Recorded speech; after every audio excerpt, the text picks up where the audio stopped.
前海基会董事长郑文灿奉指控讲，伫咧做桃园市长任内涉嫌贪污，奉羁押41天了后，桃园地检署今日宣布侦查终结，依照贪污等罪嫌起诉郑文灿等11个人。检方指出讲，这郑文灿唔承认，也无悔改意思，希望法院就要该判12年的有期徒刑。谢谢。郑文灿的律师行到真紧，今日去桃园地方法院，因为郑文灿的涉贪案伫封羁押47天了后，桃园地检署宣布终结，照贪污等罪嫌来起诉郑文灿等11个人。检方讲，因为汇款有500万这么多，而且郑文灿无承认犯行，无后悔意思，更请法院重判12年。102年8月22日，杨姓被告在请托之后，曾经向这个郑姓被告表示说，假如能够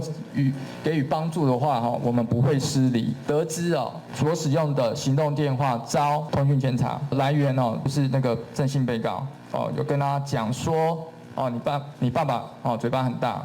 桃检讲，说杨世豪和细条被告，希望南口花阿科技园区的东边9.1公顷的农地做市地定位来开发趁钱，对2016年开始请托郑文灿，而且乌西，拢互检调将暗含监听，但技术走漏风声，互郑文灿甲钱退转去。检调这一摆申请敲找郑文灿的徛家拢互驳回，一直到羁押才摕到敲找票。意外伫主要房间边条边仔的案牍内，发现藏现金678.5万的2个袋啊，会分案侦办财产来源不明罪。郑姓被告的台北市的某居所扣得不明的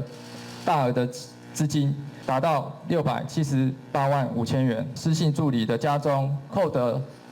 87万9590元。自办从化的利益，在检调的起诉书里面写得很清楚，如果达成的话，它的金额高达24亿。难道郑文灿只收受了500万，这都是检调后续必须要调查清楚。希望社会大众给予法官时间空间，让很多的证据摊开来，在法庭上做一个攻防及调查。国民党讲，桃检依法起诉郑文灿是万来的正义，希望司法公正审判，莫受到政治因素干扰，严重不法。民进党回应讲，尊重司法调查，希望莫冤枉嘛莫放过。记者综合报道。